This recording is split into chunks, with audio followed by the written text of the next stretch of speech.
जीवन की राह दिखाई आपने, मंजिल तक पहुंचाया आपने, देकर आपने हमें अनमोल ज्ञान, एक सफल इंसान बनाया आपने.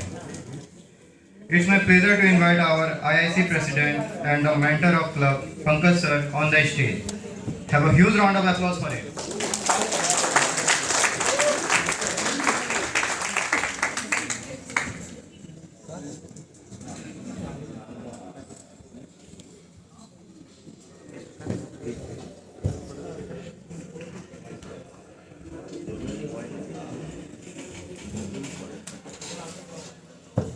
So, a very happy Teachers' Day to my beloved students and respected faculties.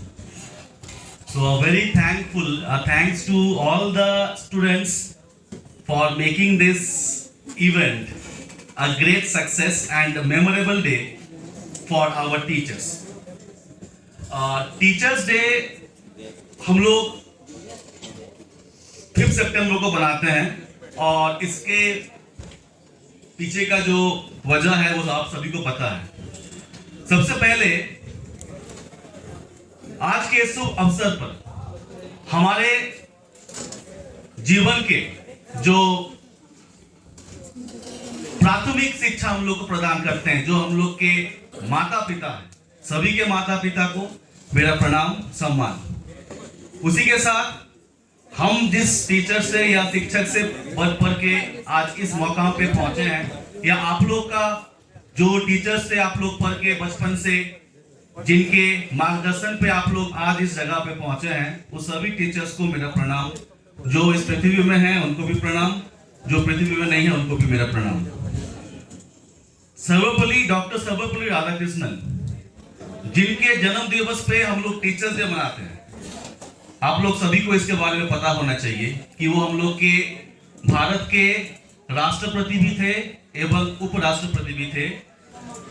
उनका जन्म दिवस जब वो राष्ट्रपति बने 1962 में, तो कुछ बच्चे लोग उनके पास गए टीचर्स डे मनाने के लिए, लेकिन वो उन्होंने कहा कि अगर हमको सम्मान करना है तो एक काम करो, आज का दिन टीचर्स डे यानी जितना शिक्षक हम लोग के भारत में है उन सभी को सम्मान करो.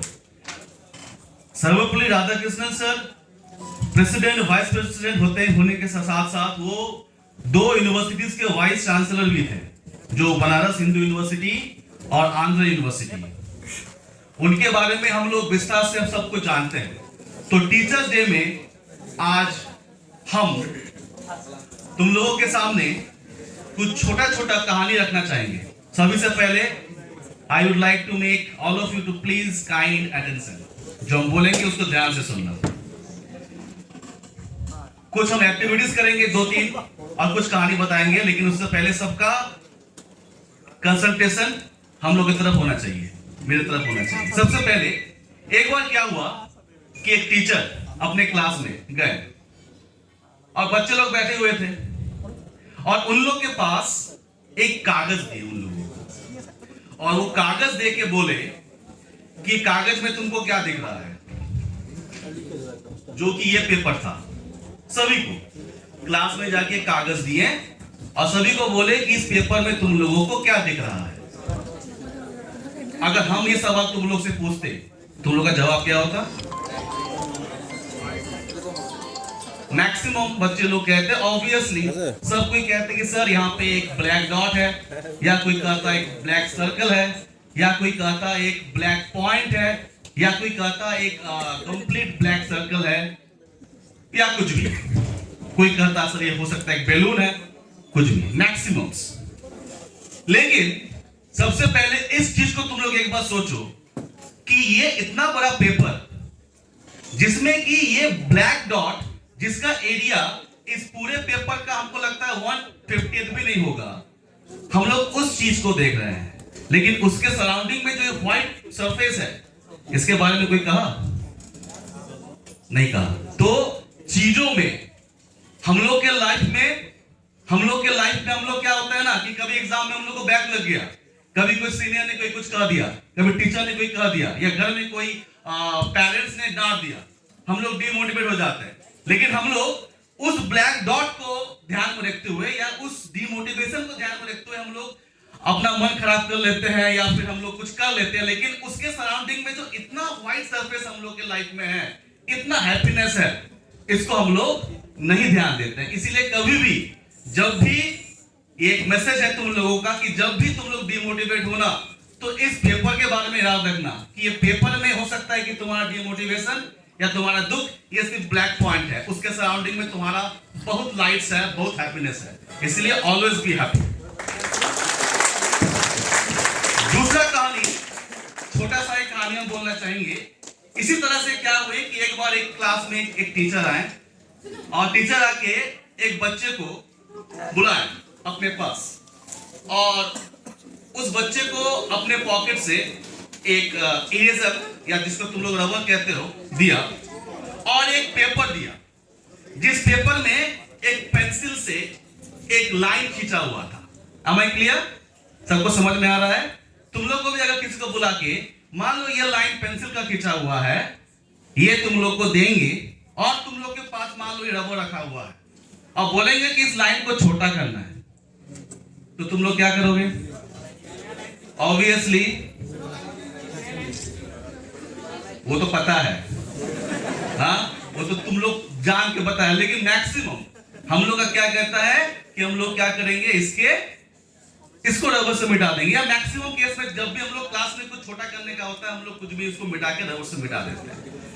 लेकिन इसका मतलब पता है क्या है? इसका मतलब यह है कि हम लोग का लाइफ में हम लोग जब भी कंपटीशन फेस करते हैं या हम लोग के लाइफ में हम लोग को जब भी कंपटीशन मिलता है, एक बात ध्यान रखना, लाइफ में किसी को छोटा नहीं करना है, लेकिन ऑन द सेम ट्रैक हमको लाइफ में आगे निकलना है।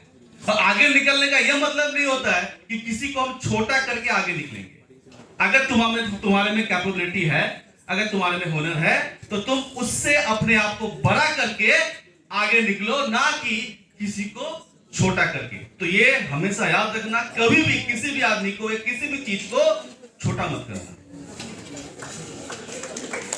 तीसरा एक स्टोरी हम तुम लोगों को बताना चाहेंगे, एक बिजनेसमैन का स्टोरी।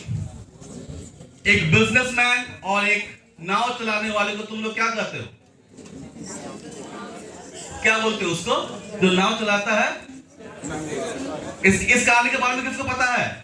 लाइन के बारे में तो पता था, पीछे से बोला था 2 लाइन खींच देंगे। एक बार क्या हुआ कि एक बिजनेसमैन एक गांव एरिया में गया, ठीक है, एक देहात में गया और वहां पे जाके वो विलेज एरिया था, तो वो अब उसको एक जगह पे जाना था। उसके लिए अब उसको देखा कि बीच में एक नदी पड़ा, तो उसको नदी के उस पार जाना है। तो नदी के उस पार जाने का 2 पाथ है, या तो वो बाय रोड जा सकता है, बाय रोड जाने में उसको मोटा मोटी 15-16 किलोमीटर एक्स्ट्रा ट्रैवल करना पड़ेगा, और दूसरा ऑप्शन उसके पास है कि वो नदी को क्रॉस करके जा सकता है। नदी को क्रॉस करने के लिए वहां पे एक छोटा सा बोट था, एक ये था, तो वो क्या किया, सोचा कि काम करते हैं, गाड़ी को ही पार्क कर देते हैं हम लोग, मेरे पास एक यहाँ पे एक बोट है, उस बोट के जो नाव चलाता है उससे बात करते हैं। वो एक देहाती था, वो थोड़ा सा गांव का तरह था, कपड़ा पहना हुआ था गंदा टाइप का, तो बोला ठीक है, तो इसको बोल के हम लोग नाव पार करके चल जाते हैं। तो गया, पीछे का सब बच्चा बैठ जाओ, तो गया जाके उस नाव वाले को बोला कि हमको नदी पार करना है। बोला आइए सर बैठिए, कोई दिक्कत नहीं है। अब वो बिजनेसमैन बहुत मशहूर बिजनेसमैन था, तो वो बैठा उस नाव में। अब देखा कि नाव वाला नाव चला रहा है उसके तरफ, अब बिजनेसमैन को लगा कि हमको पहचानता है, हमको सर सर बोलेगा, आइए बैठिए सर, आराम से बैठिए सर, ऐसा ऐसा बोलेगा। कुछ बोला नहीं, आराम से नाव चला रहा है। तो बोला कि तुमको पहचानते हो, हम तुम्हारे नाव पे कौन बैठा है? तो नाव चलाने वाला गरीब आदमी बोला सर नहीं, हम तो आपको नहीं पहचानते हैं। तो तुम हमको नहीं पहचानते? तुम हमको नहीं पहचानते? कैसे तुम इंसान हो? तुमको तो जिंदगी तुम्हारा कोई मतलब जीने का कोई तुम्हारा यही नहीं है। तो जो जानता हूं कितना बड़ा बिजनेसमैन है, और हम जा रहे हैं उधर, उस एरिया को हम खरीदेंगे और वहां पे बड़ा सा इंडस्ट्री बैठाएंगे। बस इंडस्ट्री क्या होता है तुमको इतना भी पता नहीं है। कारखाना खोलेंगे, पता है किसका कारखाना? तो वो बोट वाला इंसान बोला नहीं सर, बोला हम लोग मिनरल वाटर का कारखाना खोलेंगे, पानी का। बोले सर मिनरल वाटर क्या होता है? बोले अरे तुमको इतना भी नहीं पता, तुम एकदम मतलब अशिक्षित हो, तुमको कुछ नहीं पता है, तुम्हारा जीवन का कोई मतलब नहीं है, तुम्हारा जिंदा रहना मर जाना बराबर है। वो पता नहीं है मिल ऑर्डर के मतलब जो पानी का कारखाना खोलेंगे वो कारखाना खोलेंगे। उसके बाद बोला तुम कहाँ तक पढ़े हो? तो वो नाव चलाने वाला बोला सर हम तो अशिक्षित हैं, बचपन में मेरा पिताजी माता गुजर गया तो हमको काम करना पड़ा, हमको पढ़ने का मौका नहीं मिला। पर तुम तो एकदम अशिक्षित हो, तुमको कुछ नहीं पता है, तुम थोड़ा सा मेरे साथ रहो, कुछ सीखो हमसे। बिजनेसमैन बोला। ऐसा करते करते उसको पूरा डिमोटिवेट कर दिया नाव वाले को, मतलब उसको यकीन दिला दिया कि उसको जिंदगी में उसको कुछ नहीं मिलेगा, वो फालतू का मतलब जी रहा है। तो इतना डिमोटिवेट हो गया, इतना डिमोटिवेट हो गया कि उसका ध्यान हट गया नाव चलाते चलाते। और क्या किया कि थोड़ा सा पत्थर था उसको जाके टकरा दिया। अब नाव फूट गया, पानी भरने लगा और बीच में हुआ, ऐसा नहीं कि किनारे। अब पानी भरने लगा तो दोनों हिचकिचा गया कि अरे क्या हो गया? तो तुमको देख के चलाना नहीं आता, तुम कैसे टकरा दिए इसको? बस सर मेरा ध्यान की हो गया था। तो अब सर क्या कर बोला, अब क्या करेंगे, अब क्या करेंगे? तब वो बोला कि सर आपको इतना कुछ आता है, आप तो बहुत शिक्षित आदमी, आपको तैरना तो आता है ना? तो बोला वो तो हमको नहीं आता है, बट ठीक है सर हम तो तैर जाएंगे, और नहीं तुम किसी भी तरह से हमको बचा लो, तुमको जो जितना तुमको क्या चाहिए हम तुमको दे देंगे, हमको बचा लो।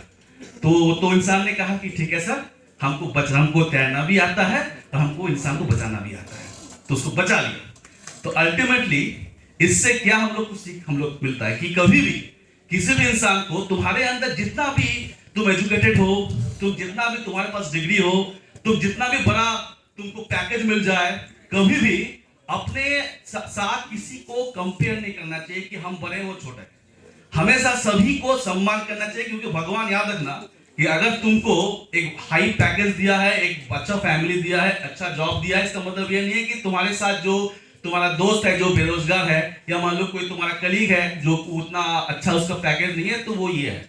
सभी का सम्मान करना सीखो, और कभी भी किसी भी आदमी को हम लोगों को छोटा नहीं करना चाहिए। तो ये इससे हम लोग को सीख मिलता है। एक अंतिम कहानी हम बताएंगे, उतना समय नहीं लेते हुए, कि गुरु शिक्षक की कहानी बताएंगे। ये गेहूं का कहानी है, गेहूं। इस कहानी का नाम है गेहूं। किसको पता है? नहीं पता। एक बार क्या हुआ कि एक आश्रम में पहले का सब तुम लोग को ये बता देते हैं कि शिक्षक दिवस जो है, टीचर्स डे, ये पहले 1962 से पहले ये हम लोग गुरु पूर्णिमा जो बनाते हैं ना, जो कुछ दिन पहले बनाए थे, गुरु पूर्णिमा ही हम लोग का टीचर्स डे मनाया जाता था, क्योंकि उस समय गुरु पूर्णिमा को ही हम लोग टीचर्स डे कहते थे।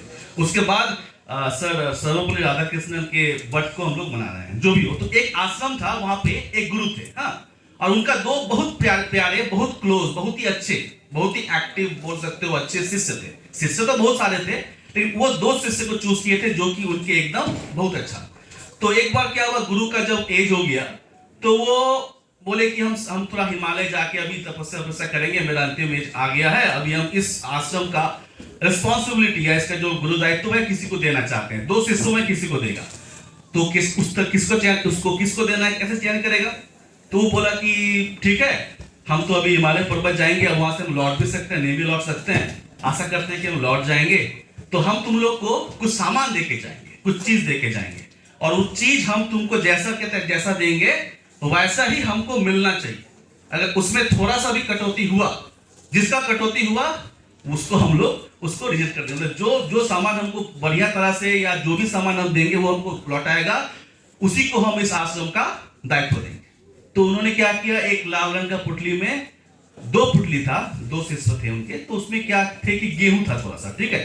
वो गेहूं को लाल रंग का एक कपड़ा में बांध के दोनों के हाथ में दो उसमें ये था, दे दिया, और बोला कि ये तुम लोग को हम दे के जा रहे हैं, हम जब हिमालय से लौटेंगे तो हमको ये देना, और जिसका एकदम सही सलामत या जैसा कर दिए वैसा रहेगा, उसी को हम दायित्व देंगे। तो वो दो शिष्यों में पहला एक शिष्य थे, तो वो अपना दिमाग लगाए, वो बोले कि नहीं, गुरु जी का हमको आदेश पालन करना है। वो क्या किया, उसको ले जाके अपने भगवान के पास, घर में अपने भगवान के पास सिंहासन में बढ़िया से एकदम रख दिए कि अब गुरु आएंगे तो उन्हीं को देंगे, इसको हम छुएंगे तक नहीं, इसी को पूजा करेंगे, यही गुरु, मेरा गुरु, आज से यही मेरा गुरु है। और दूसरा जो बंदा था, जो शिष्य था, वो क्या किया कि उस गेहूं को लेके वो आश्रम के पीछे थोड़ा सा खाली जमीन था, वहां पे चला गया, और क्या किया, उसको खोल के उस गेहूं को छीट दिया, ठीक है। उसके बाद टाइम बीतता गया। कुछ सालों के बाद जब वापस आए गुरुजी, तो आके बोले कि लाओ मेरा सामान मुझे लौटाओ। अब जो पहला बंदा था जो कि बढ़िया से तुरंत गया भगवान के सिंहासन से, वो लाया और गुरुजी को साथ दे दिया। अब गुरुजी उसको खोला ना, तो गेहूं तो बहुत पुराना था ना। अब भगवान के पास रखने से क्या होता है कि थोड़ा पानी उन्हें गिरता है तो उसमें सड़ जाता है। तो उसमें क्या वो मैक्सिमम गेहूं सड़ा निकला, ठीक है। कुछ कुछ ठीक था, बाकी सब सड़ गया। अब दूसरा को बोला कि तुम लाओ, तो गुरुजी को बोला सर आप आइए, हम नहीं लाएंगे, आप मेरे साथ आइए। तो वो कहाँ लेके जाओगे, तो मेरा सामान लौटाओ। आप आइए तो सही। तो लेके गया और ठीक उसके आश्रम के पीछे एक बहुत बड़ा गेहूं का खेती दिखाया। तो बोला गुरुजी ये गेहूं का खेती है और यहाँ से हम आपको जितना आप हमको गेहूं दिए थे उतना आपको लौटा देंगे। तो बोला ये तुमको कहाँ से मिला? बोला जो आप गेहूं हमको दिए थे उसको हम पहले छीट दिए, उससे चारा निकला, उससे फिर गेहूं निकला, उसको फिर हम छीटे, तो ये मेरा इतना बड़ा खेती बन गया।